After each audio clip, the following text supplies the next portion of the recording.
Hey there, business leaders. It's Brian from CEO Mastery. I wanted to share with you today some concepts that I think will be helpful to you.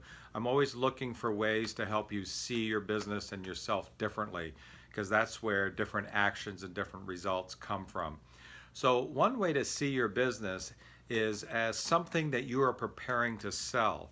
Whether you're going to sell it or not, you may intend to keep it for the next 50 years.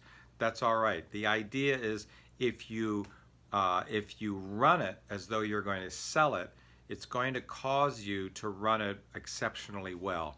I think of it a little bit like when you sell a used car and you're selling it yourself, you fix that thing up and it's all shiny and clean and it's in the best shape it's been in probably 3 years. And you look at it and you go, this is kind of a cool car. I wish I'd always had it like this. I would have enjoyed it more.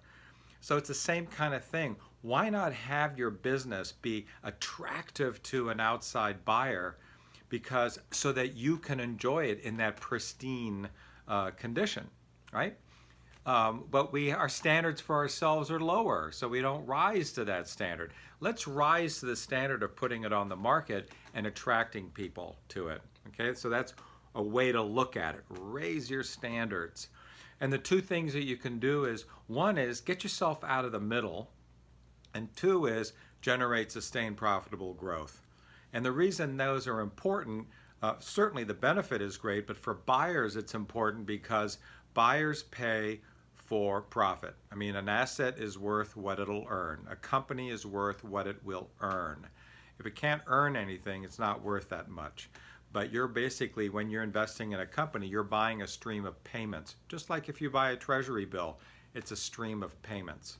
And so if those payments, that profit is healthy and growing because revenues are growing, and you can show that over the years, then the buyer, then you make the case, hey, it's going to continue. And the buyer's like, yeah, I believe that. And partly because how well it's run. I'll get to that in a minute. But if they're projecting growing sales and profits, they're going to give you more for your company as a result.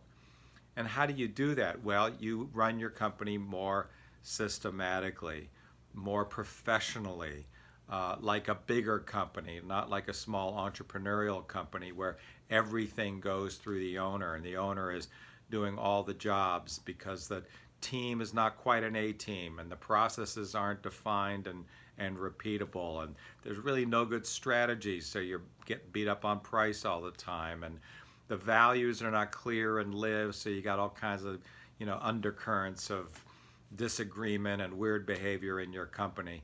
It doesn't have to be extreme, but it's not a rock solid winning team culture. You don't have a rhythm of meetings. And for those of you who are familiar with our Big Six boot camp, this is basically what we cover in that. So if you have good strategy, good vision and values, you do a lot of planning, you have great people and you make them better, you have great processes and you make them better and cross-train people, you have amazing information, and then you have a rhythm of getting together, kind of that plan, do, check, adjust cycle, you're just going to run a better business. It's automatic. You can't not.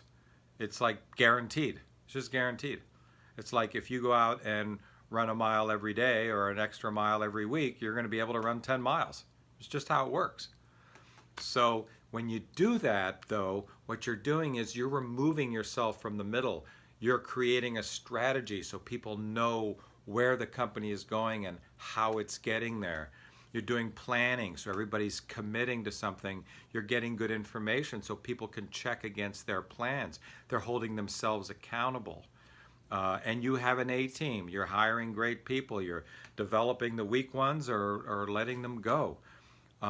When you have all that working, then the company doesn't need you as much. And if you do it in spades and you really do want to get out of the company and go trekking somewhere, you can, because it's set up that way, including having information to send you while you're on a trek, just so you can take a health reading of the business and know whether to zoom back and bail the company out, help the company out.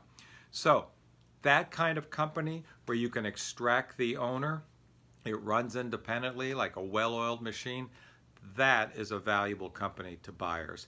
And that is also a valuable company to you. What a pleasure. What a delight. So just keep this in mind. Run your business like you're going to sell it, even if you're not. And by the way, of course, if things change, you like trekking so much, or you feel you'll never come back, if you have a health issue, if somebody just flies in out of nowhere and offers you something for your business, you'll be ready. You'll have that well-oiled machine. You'll have that history of growth. So times change. Might as well be ready. Might as well have that used car all spiffed up and shiny and running like a top. Always. And then it's more fun to drive. So anyway, I hope these concepts help you. It's like putting on a different pair of glasses, seeing your company a little bit differently. And I hope that helps you see things differently, make different choices, take different action, and get different and better results. Thank you, and I'll catch you soon.